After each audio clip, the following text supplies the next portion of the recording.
Portugal currently sit around 10 to 1 odds to win the World Cup 2026, behind France, England, Spain, Brazil and Argentina. On paper, that makes sense, but when you look at the Portugal squad properly, there's a strong argument those odds are wrong. Wow! This isn't the same Portugal we've seen for the last, 10 years, because this isn't the Portugal that has an over-reliance on Ronaldo, and that's exactly why this year can be their year.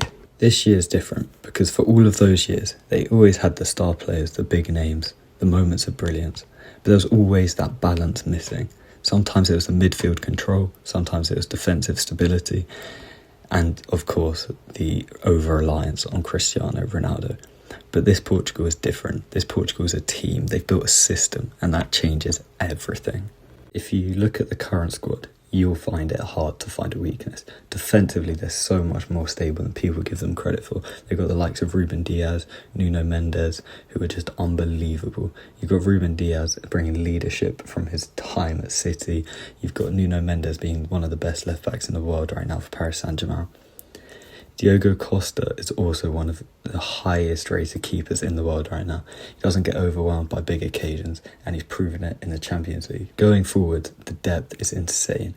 Rafael Leao gives you big chaos, speed. Bernardo Silva is just an intelligent ball player. Gonçalo Ramos, unbelievable backup to Cristiano. Bruno Fernandes just broke the Premier League assist record with 21 assists in one season. These players give a solid foundation for why Portugal are on a great trajectory and could be a serious contender for this year's World Cup. My main reason for why Portugal are a different beast this year is their midfield. If we start with Vitinha, he's become one of the most important rhythm controllers in European football, and what makes him so effective is he doesn't go for highlights, he doesn't go for flashy moments, he just controls the game. He constantly scanning, he already knows where the pressure is. That means he receives it under pressure, plays ball forward or escapes into the space with no hesitation, just easy. And that alone can change Portugal's entire build-up structure. Instead of panicking, he can play it through. The build-up structure is impacted so significantly by the way he just breaks those lines, disguises those passes, and carries it through to the forward line.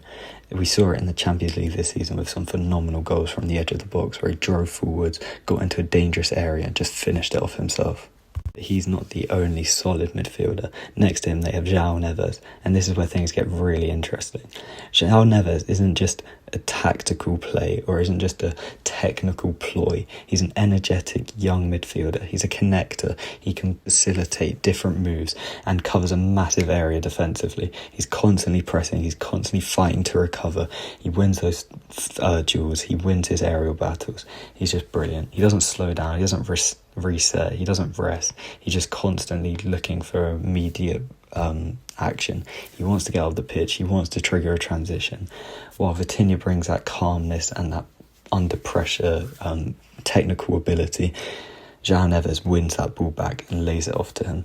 And of course, how could I forget Bruno Fernandes? This is where Portugal become absolutely immense in their midfield. He's literally just become the record-breaking assister in the Premier League. That makes him arguably the best 10 ever in the Premier League.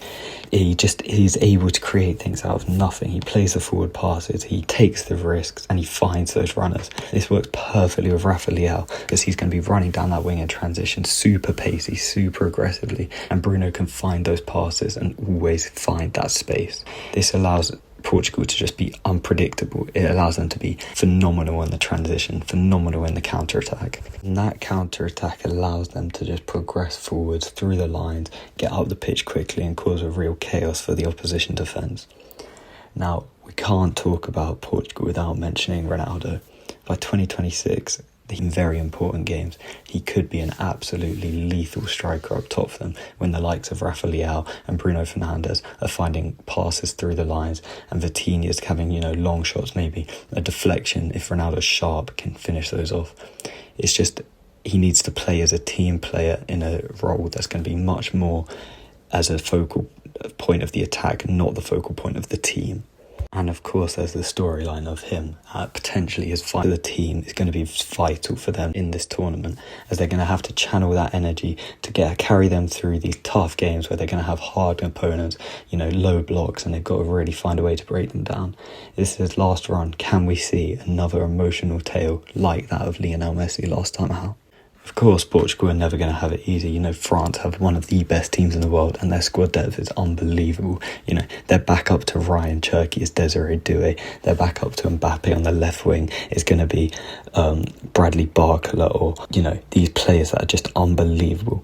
But they've still got this unbelievable starting 11, and Portugal also have great backup.